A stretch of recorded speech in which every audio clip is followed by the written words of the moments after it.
Hola a todos, este es su espacio El Buen Lector. Continuamos con este fascinante libro Galaxia X9, Apu, un mundo sin dinero, escrito por Bitconovi. En sus líneas, al autor le preocupa la unión fraternal de los hombres y un feliz y pronto progreso de la familia humana. Hey, acomódate y disfrutemos juntos este audio resumen. Sin más, a lo que vinimos. Sabía yo que se trataba de mi amigo Juan, que ahora también se le llama el Bautista, porque varias veces le había instruido por transmisión del pensamiento, explicándole de esta manera cómo había de seguir su prédica.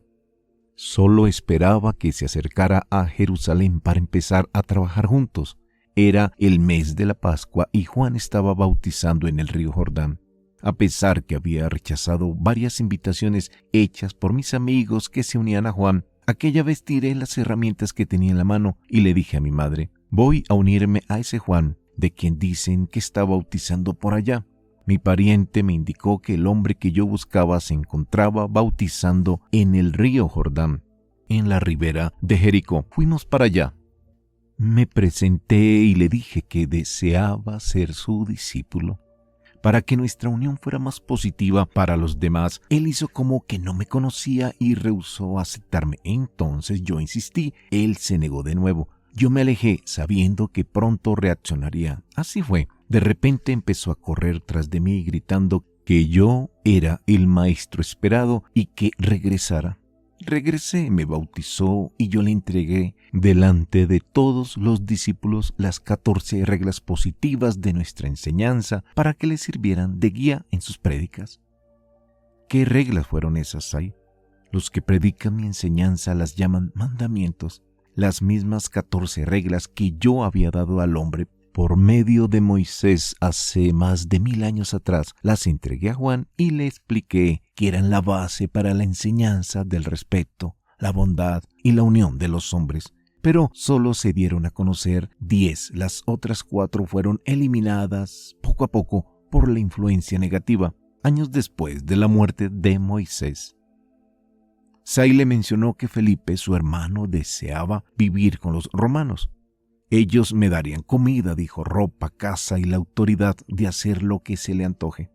Sai, de acuerdo a las normas apunianas, no podía oponerse, pero le dijo: ve, hermano Felipe, anda, pero piensa que no todo lo que da goce al organismo es positivo.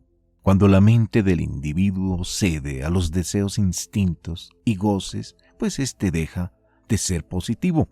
Felipe contestó: ya estoy saturado de tus lecciones y brujerías, no intentes buscarme. Debió caminar mediodía. Yo le seguía mentalmente. Luego, mientras él descansaba entre las rocas, le mordió una serpiente y mi hermano murió pocos minutos después. Yo veía lo que estaba ocurriendo y comuniqué eso a Juan, que era jefe del grupo, y acordamos regresar para enterrarlo. A la mañana siguiente llegamos al lugar. Mi hermano yacía sin vida y a su lado se encontraba la venenosa serpiente. Agarré al animal, lo neutralicé con iones positivos y lo espanté para que huyera. ¿Por qué haces esto?, protestó Juan enérgicamente e intentó matar a la víbora. Déjala que se vaya y recuerda bien lo que te voy a decir. No atentes contra la vida de ningún ser porque todos desean seguir viviendo. No lo olvides, maestro Juan. Es la regla número 14 escrita en el pergamino que te entregué hace unos días. Recuérdalo. Me acerqué a mi hermano, lo desintegré y lo hice aparecer sano, como había estado antes de separarse de mí. Él se levantó, se arrodilló ante mis pies y dijo llorando: gracias, hermano. Te reconozco como maestro y seré fiel a tu enseñanza. Sai le dijo: sigue tu camino hasta que te convenzas que la bondad es el poder del paraíso. Me he convencido, maestro, perdóname. Cuando regresaron, Sai decía: regresamos a Betabarra, me reuní con 3 amigos míos, los hermanos Andrés y Simón y Natanael o Bartolomé. Partimos de allí hacia Galilea. En la ciudad de Canaá me reuní con mi madre. Un joven hacía una fiesta nupcial. Nos invitó. Fui con mi madre y mis acompañantes. Sabiendo de mi presencia, se reunió mucha gente. Yo supliqué a unos jóvenes que servían que llenasen con agua todos los cántaros que había. Mi madre me miró y sorprendida me dijo: ¿Para qué quieres tanta agua, hijo? Para convertirla en vino, madre. Los jóvenes pusieron los cántaros con agua sobre la mesa y yo les dije: llenad vuestros vasos y bebed este vino, que es producto de la fuerza positiva que atraje del espacio. Nadie comprendió lo que dije. Algunos empezaron a reírse. La multitud se sorprendió grandemente y muchos se ofrecieron para seguirme. Enseguida hice una cantidad de panes y pedí a Bartolomé que los repartiera y les hablé así: trabajad y vivid unidos para ser fuertes, alimentaos de plantas, de sus frutos, de sus semillas. La regla número 13, maestro, comentó Felipe. Así es, recuérdala siempre. 2 días después nos trasladamos a la ciudad de Cafarnaún. Allí nos acomodamos donde unos amigos de Felipe y empezamos a predicar. Mi tía Magdalena venía desde Nazaret, sacaba mis pergaminos del escondite y como estaban escritos en griego koiné, lengua de uso común, a todos era fácil leerlos. Cuando acabábamos de leer unos, Magdalena nos traía otros. Mientras tanto, yo seguía escribiendo y mis colaboradores seguían conociendo mi ideología, tornándose positivos poco a poco.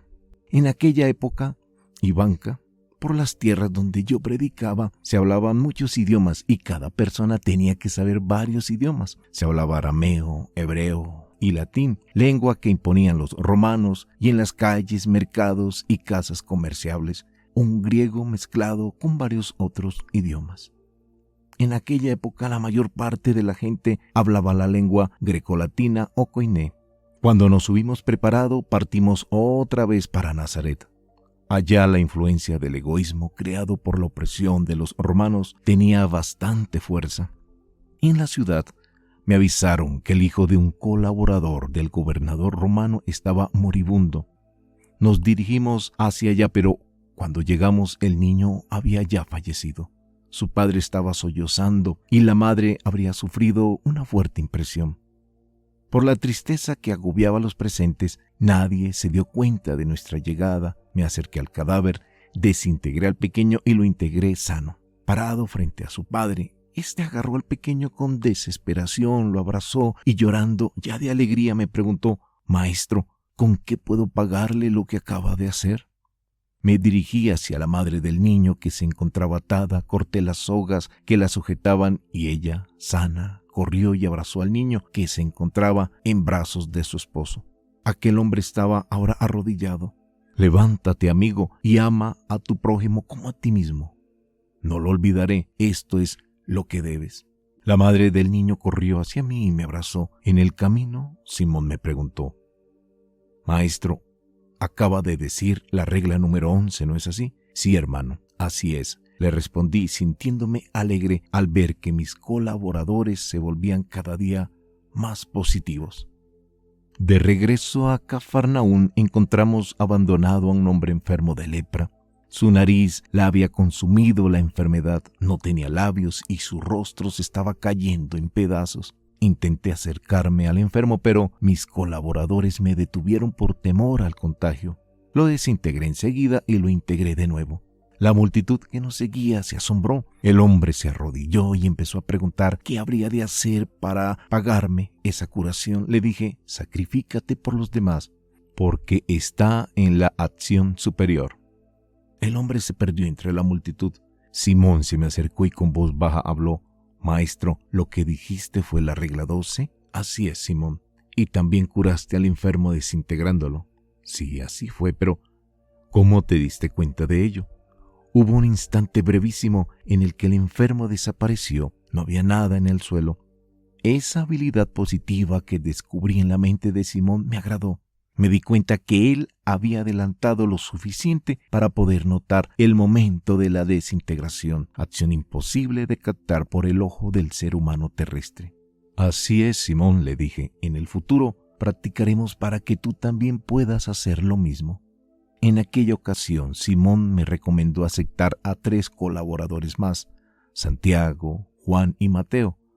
Los bautizamos, les dimos las reglas de nuestra enseñanza y partimos hacia el sur para festejar la Pascua en Jerusalén. En Jericó y Betania tenían noticias de las acciones positivas que habíamos efectuado en Galilea y Samaria. Por eso nos aceptaban como maestros y guías. De regreso, Simón y yo intuimos un peligro. 2 soldados romanos y 3 civiles de Jericó nos habían preparado una emboscada entre los olivares de Getsemaní. Cuando estábamos pasando, Simón, Felipe y Mateo fueron atrapados. Cuando vi la pelea, detuve a los agresores paralizándoles su fuerza, y cuando devolví la fuerza a los agresores, los 3 lugareños y el soldado se alejaron respetuosamente, pero un romano se acercó y arrodillado me dijo: «Maestro, quiero ser mejor de lo que soy, enséñame. No importa que me maten los romanos, yo quiero morir escuchándole hablar. Levántate y sígueme». En Jericó encontramos mucha gente que nos esperaba, mas apenas nos habíamos alejado 2 días de camino de Jerusalén, vi mentalmente que mi tío Lázaro estaba muriéndose. Yo regresé a Betania. La pena agobiaba a las hermanas de Lázaro. Me acerqué a mi tío, que había muerto medio día antes, y por medio de la desintegración lo sané y le dije: «Lázaro, levántate». Él se levantó. Regresé donde mis compañeros. En la ciudad de Cafarnaúm se había reunido grandes multitudes que querían oírme hablar día tras día. Cuando teníamos hambre, reuní iones positivos y les convertí en pan y vino. Todos comieron y bebieron. En la ciudad de Cafarnaúm escribí muchos libros, muchos pergaminos. Mis colaboradores aprendían cada día más. Cuando estaban aptos para enseñar, nos distribuimos así. Tomás, Santiago el Menor y Simón serían teletransportados por mí mediante la desintegración a los países de la parte este de la tierra. Judas, el hermano de Santiago, Felipe y Santiago el Mayor, a los países de la parte central. A los países de la parte sur, a Juan y Mateo. Al norte teletransportaría a Andrés y Judas Iscariote. Al oeste a Bartolomé. Simón y yo nos estableceríamos en la ciudad de Roma con el propósito de emanar con iones positivos a los gobernantes romanos que amenazaban destruir la población terrestre. 2 razones positivas hubo para que nos estableciéramos en la ciudad de Roma. La primera fue que allí se encontraba un grupo de hombres de ideas negativas, egoístas, peligrosas para la vida terrestre, al cual había que positivar. Y la segunda, que la ciudad de Roma había sido fundada por 2 aponianos miles de años después del hundimiento de Atlanta. Entonces, la leyenda de que la ciudad de Roma fue fundada por 2 hermanos huérfanos amamantados por una loba, ¿no es cierto? Los terrícolas y banca memorizan los sucesos, pero a causa de diversas fuerzas negativas que reciben del cosmos, la realidad de los acontecimientos en su descripción sufre cambios en el transcurso de los años. Como Atlanta había desarrollado una civilización de adelantos superiores, su hundimiento ocasionó una paralización del progreso humano, cuyos efectos se sienten hasta ahora. Los terrícolas sentían miedo del agua. Los mares los aterrorizaban y fundaban la ciudad lo más lejos posible de las riberas. Miles de años después, los aponianos llegaron para ayudarlos a fundar ciudades por las orillas y otros lugares cercanos a los mares y océanos. Así sucedió con la fundación de la ciudad de Roma. Los aponianos se construyeron una casa, luego atrajeron de distintas maneras a los hombres terrestres para que se establecieran en aquel lugar, favoreciéndolos con casas que les construían de un día para otro y eliminando los vientos que en aquella época azotaban continuamente. Pero como ninguno de los terrestres sabían de dónde habían venido aquellos hombres misteriosos, inventaban diversas historias acerca de sus orígenes y procedencia. Así pues, Roma era un lugar conveniente para establecernos. Yo sabía que surgirían dificultades con el egoísmo.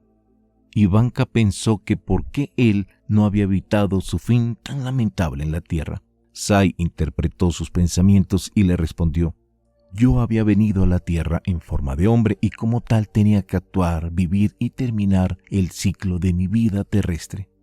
En parte de que la misión nuestra es positivar las células. Presionar, obligar o mandar no es nuestra filosofía. Yo hubiera podido ordenar a los gobernantes romanos que se arrodillaran ante mí, quemaran Roma, que se tiraran al mar, pero eso hubiera sido cultivar la destrucción, sembrar el mal y envenenar el espacio sideral. Say prosiguió: acordamos, pues, viajar a Jerusalén para asistir a la festividad de la Pascua. En la última reunión que tuvimos antes de salir de Galilea, un colaborador mío, Judas Iscariote, me preguntó: Maestro, ¿por qué no me designa para que yo predique en los países de la parte central de la tierra? Así estaría cerca de mi lugar. Yo sabía que en su mente habían revivido pensamientos negativos y traté de explicarles las razones positivamente. Escucha, hermano mío, le hablé. Mientras domine la fuerza negativa sobre la tierra, al profeta se le escuchará con más atención en tierra extraña. En su propia tierra y en su casa no le escuchan. En el viaje hacia Jerusalén nos dimos cuenta que una cantidad de ciudadanos había iniciado una ofensiva contra nuestros principios de enseñanza. Se hablaba que yo pretendía ser el rey de Judea y de toda la tierra, que trataba de debilitar la fe de los hombres en sus dioses. En fin, a pesar de todo, nuestra entrada a Jerusalén fue algo muy bello y positivo. Miles de personas de diversas nacionalidades se habían reunido a los lados del camino para acompañarnos. Los soldados romanos y judíos nos abrían el camino y pudimos hablar sin temor. Faltaban 3 meses, tiempo terrestre, para que se celebrara la Pascua. Ya se acercaban los días de Pascua y el fin de esa mi estadía entre los hombres. Una semana antes de la festividad, me reuní con mis colaboradores en la casa de Lázaro a pedido de su familia y un grupo de personas que nos habían preparado un agasajo. Después de prodigarme honores, untaron mis pies con aceite, me dieron diferentes regalos que luego fueron repartidos entre los pobres y se entonaron cánticos positivos. Un anciano me pidió que les hablara y les respondí: breves fueron mis días entre vosotros y mucho más breves las palabras que les he dicho. Mas si mi voz se hiciere débil en vuestros oídos, y si vuestras mentes dejaren de trabajar por la unión fraternal de los hombres, entonces volveré. Algunos de vosotros me habéis llamado solitario y habéis dicho: este consulta con los árboles, con los bosques, con los mares y con el cielo. Pero yo os digo, vosotros, yo y mis palabras somos las ondas positivas de una memoria sellada.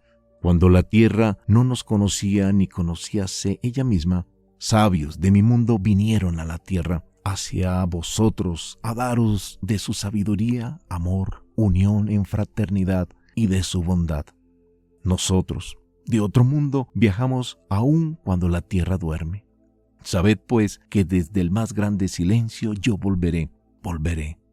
Mi amor hacia vosotros es una promesa y mi regreso, aunque resultare tormentoso, no será en vano.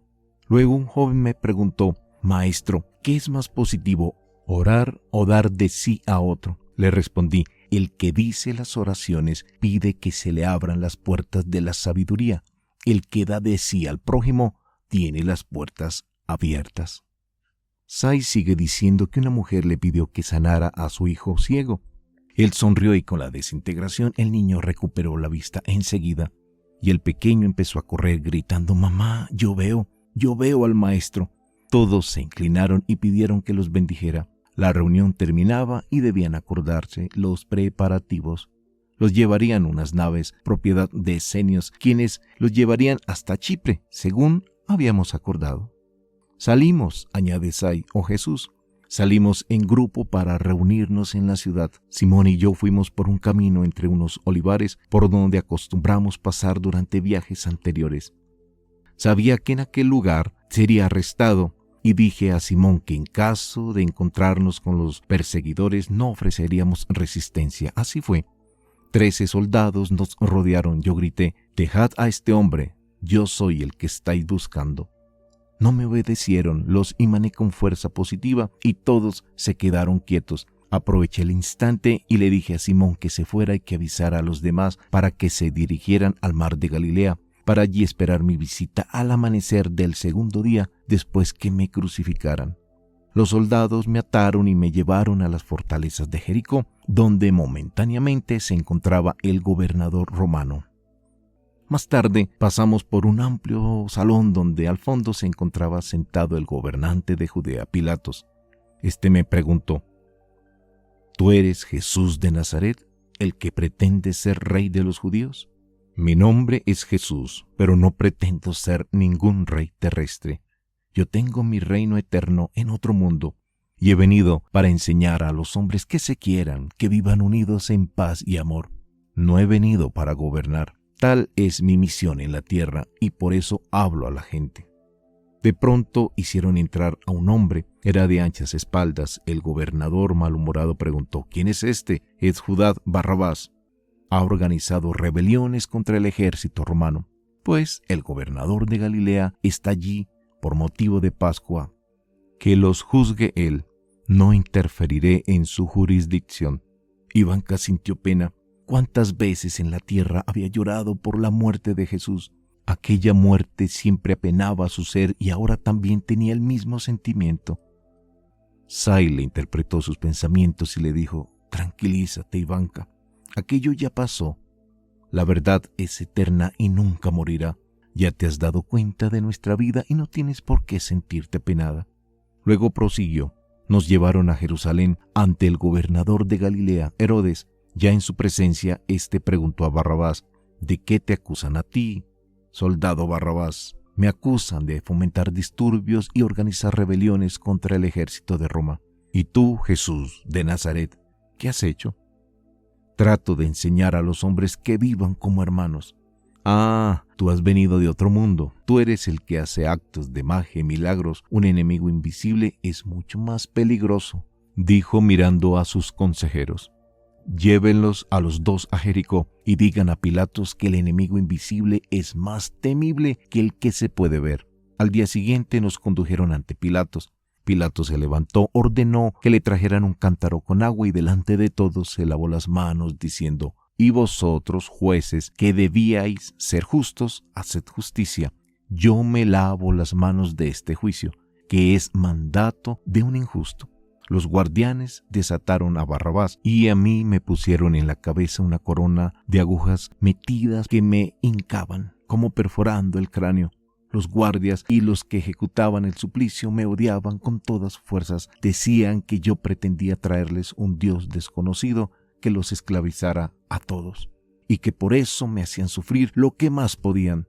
Me hicieron cargar una pesada cruz de madera llena de clavos que hincaban mi cuerpo, originalmente designada para crucificar a un soldado romano que se había rebelado contra Herodes.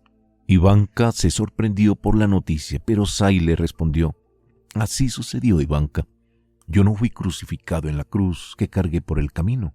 Cuando llegamos al lugar de ejecución, los soldados romanos cortaron 2 largas ramas de un olivo y de ellas hicieron la cruz para mí.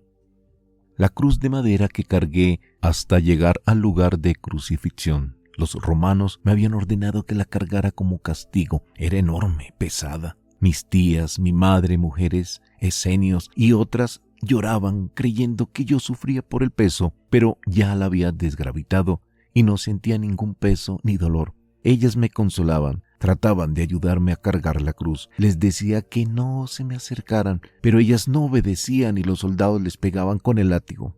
En el sitio de la ejecución me tendieron sobre la cruz de ramas de olivo y empezaron a clavarme en ella. En ese momento me desintegré. Los soldados y los presentes veían una imagen que se les había grabado en la mente minutos antes, pero nada verdadero. Me hice invisible. Me acerqué a mi madre y le dije al oído: No llores, madre, tu hijo no ha muerto. Está a tu lado, ve a casa, yo iré enseguida. Ella conocía mis poderes y obedeció, mientras todos allí presenciaban los sufrimientos de mi imagen, que la veían crucificada. Yo ya estaba al lado de mi madre, explicándole la realidad y la vida de nuestro mundo. Después la traje a Apu. Ahora está en el planeta Mi. A su regreso conocerás a mi madre de aquella vez. Ivanka se sorprendió y cuando estaba a punto de gritar de emoción, Sai la detuvo mentalmente. Ella calló y él prosiguió: En Apu hay mucha gente de aquella época.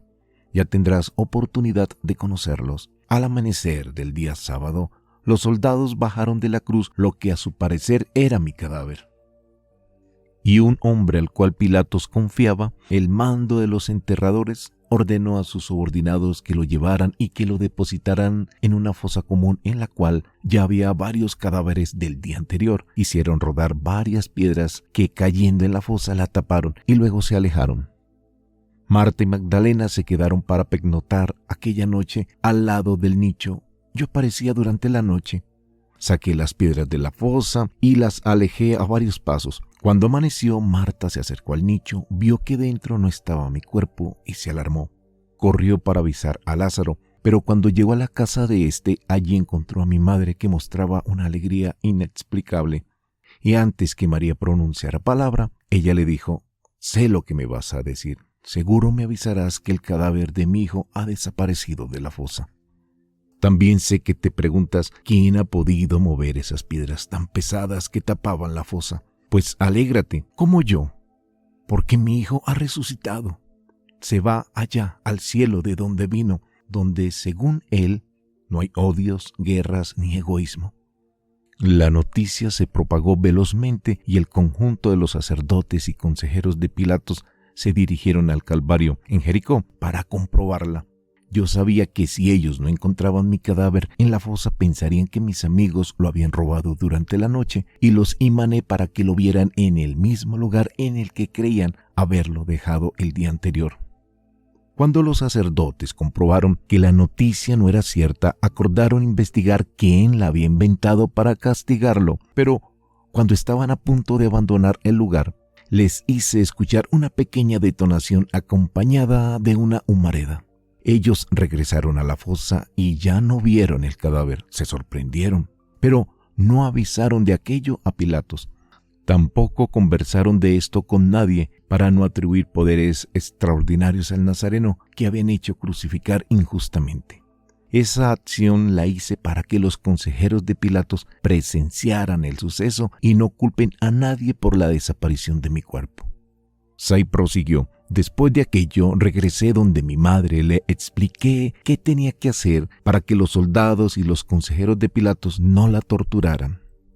Al amanecer del segundo día, después de la crucifixión, me reuní con mis colaboradores, pasamos juntos todo el día. Les di instrucciones acerca de cómo tendrían que actuar entre la gente y aplicar toda su fuerza mental y física para proseguir la enseñanza positiva y dejar que cada persona por sí sola tome la decisión. Regresé donde mi madre nuevamente y me fui a la galaxia Rum para salvar a los ruminos de una estrella que había aparecido de repente y que desprendía una luz negativa que congelaba a todo ser que se exponía a sus rayos más de un cuarto de día. Los años y los siglos transcurrían y mientras tanto mis hermanos terrícolas también cambiaban el sentido de la enseñanza que les propuse cuando trataba de orientarles.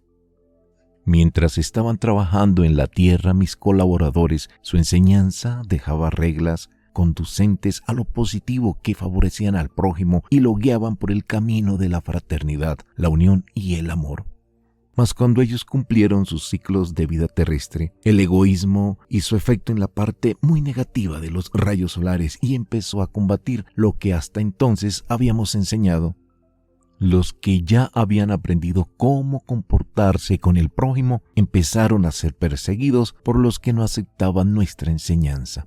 Pero cuando los perseguidos, debido al dolor y al ser perseguidos, se reunían y en lugar de efectuar encuentros fraternales para formar un núcleo positivo y desarrollar su poder mental, se olvidaron los principios de mi enseñanza. Dejaron de lado su misión de servir de guías en la civilización humana, de enseñar la fraternidad, la libertad, la igualdad. Se pusieron al servicio de lo negativo, de la fuerza, de los reyes, formaron su ejército y empezaron a hacer guerras. La irradiación negativa que circunda el planeta terrestre encontró en ellos su alimento y una eficaz arma contra lo positivo, oprimiendo así el más sagrado principio de la vida, la libertad de los estudios, descubrimientos y razonamiento. Los predicadores y representantes de mi enseñanza establecieron en mi nombre la Inquisición y su santo tribunal. Este creó leyes a su antojo con reglas que le autorizaban a perseguir detener, acusar, efectuar interrogatorios, hacer uso de la violencia y la tortura.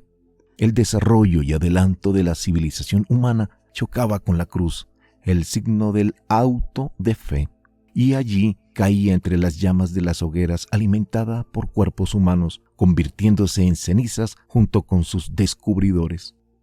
La galaxia láctea penetraba en lugares del espacio cargadas de negatividad, y eso originaba que los maestros de mi enseñanza se tornaran aún más negativos. Los apunianos que viajaban a la Tierra intentaban ayudar a los terrícolas. Era difícil, eso duró muchos siglos. Mientras tanto, yo orientaba hacia la civilización a los habitantes de las lejanas galaxias X, Y, N, XA. Cuando consideré que mi propósito en aquellos planetas estaba cumplido, decidí regresar a la Tierra. Sabía que mi regreso habría de originar ciertos disturbios entre los terrícolas negativos, pero teníamos que empezar a corregirlos para evitar que la vida terrestre fuera destruida por las fuerzas negativas que la amenazaban. Cuando regresé a la Tierra, lo que más me sorprendió fue la milicia inquisitorial. Aquel ejército cruel e inmisericordia se impuso la misión de, en nombre mío y de mi enseñanza, considerar enemigos y perseguir a todos los hombres y mujeres que no aceptan su ideología. Inicié, pues, una vez más mi vida en la tierra en forma de hombre, 14 siglos después de encarnar al Nazareno, como lo llaman los terrícolas. Lo hice en un niño, hijo de un matrimonio de Sajonia. Dios mío, exclamó Ivanka llena de sorpresa. ¿Cómo se llama ese hombre, Sai? Martín Lutero. ¿Quién era él? Enseguida te contaré, Ivanka. Su historia es triste e interesante, pero su trabajo ha dejado un resultado positivo por 2 razones.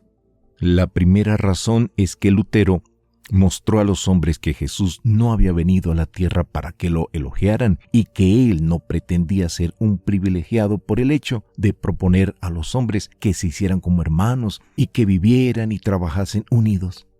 La segunda es que con mi encarnación en la persona de Lutero empezaron a llegar a su fin el terrible poder inquisitorial y las torturas que éste aplicaba a los humanos. Aunque allí no terminó del todo ese mal y que duró varios siglos después en algunos lugares de la tierra.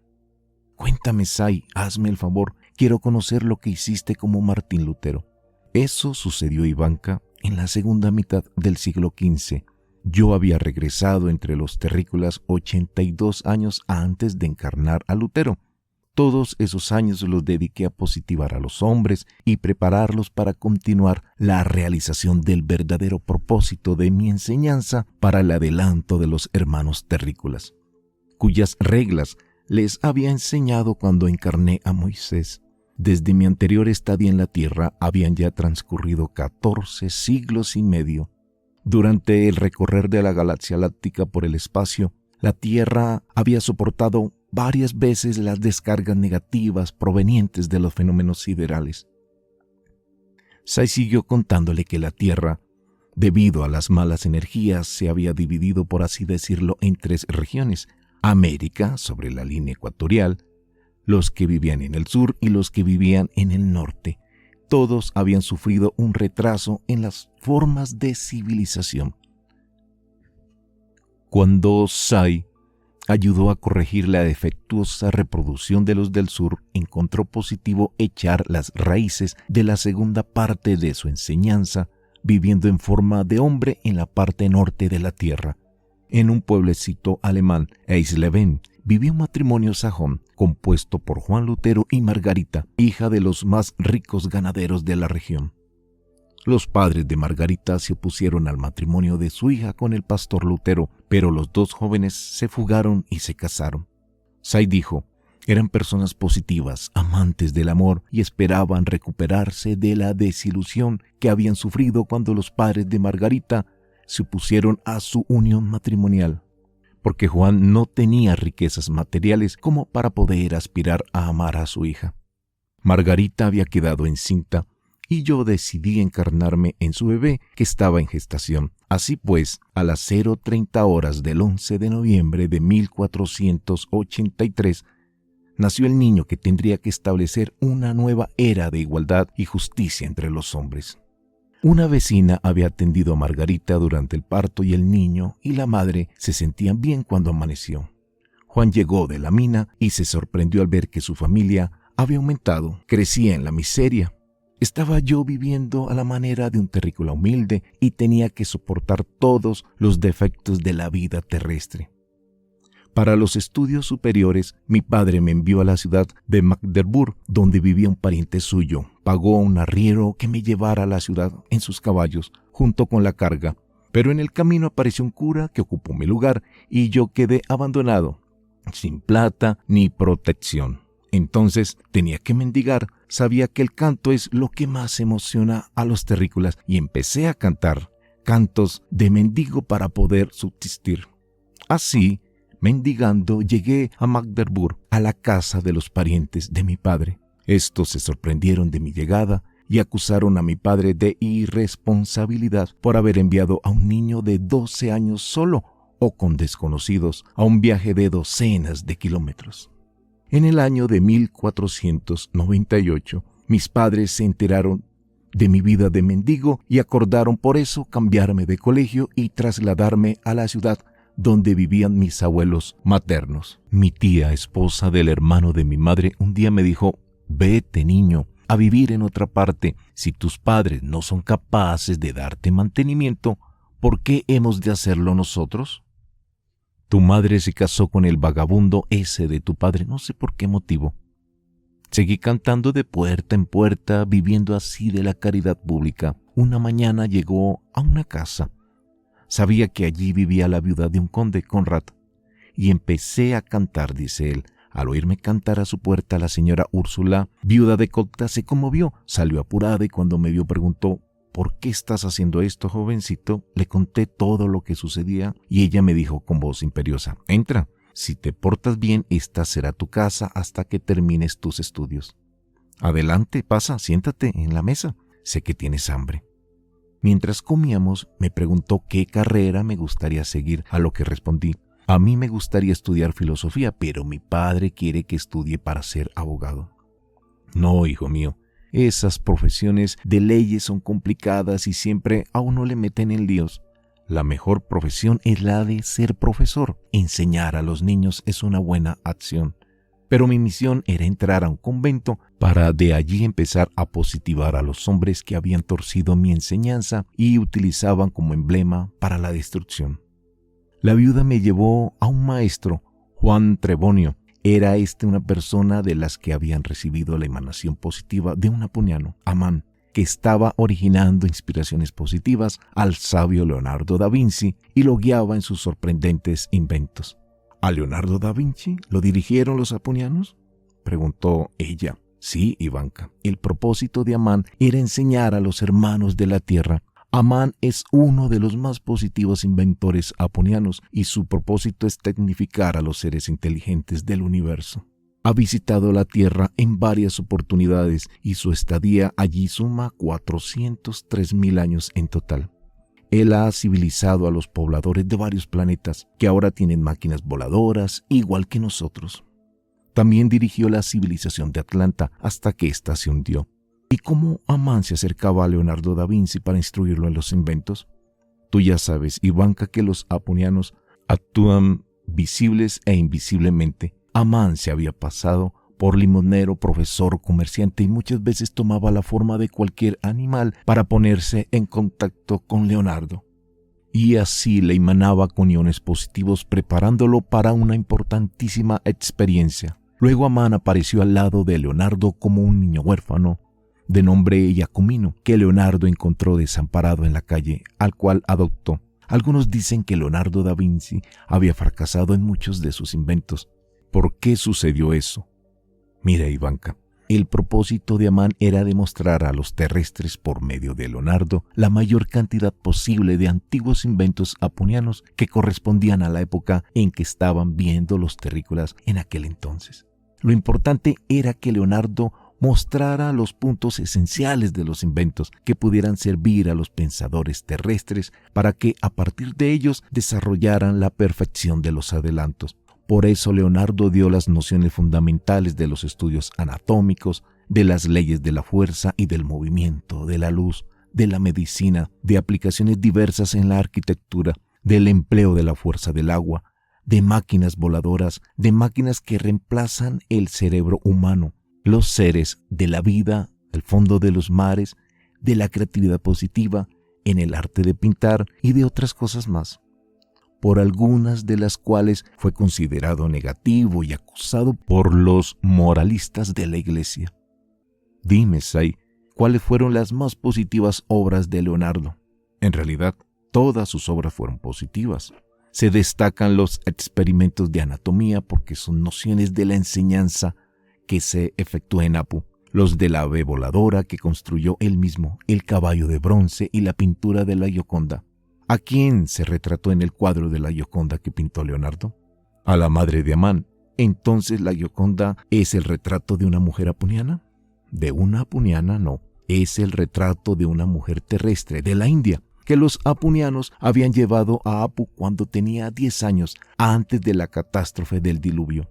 Ella en Apu tuvo a su hijo Amán, como era su nombre terrestre, Indira, y era integrante de un grupo de pastores quienes la abandonaron al verla gravemente enferma. Unos apunianos la encontraron moribunda en una pradera, la curaron y la trajeron acá, a Apu. Cuando fue curada, a nuestro modo, que tú ya conoces, se le sometió a una recuperación adecuada. Luego creció y se juntó con un apuniano, con quien tuvo un hijo, Amán. Cuando éste estuvo guiando en las inspiraciones a Leonardo, le transmitió la imagen de su madre Indira para que la retratara. Por eso es tan positiva esta obra. Hey, amigos, hacemos una pausa en este fascinante libro Galaxia X9, escrito por Bitconovi. Ten siempre presente que cada vez que lees o escuchas el audio de un libro, por sus palabras y sus líneas, ya no serás la misma persona. Nos encontraremos en otro audio resumen. Hey, de corazón, bendiciones.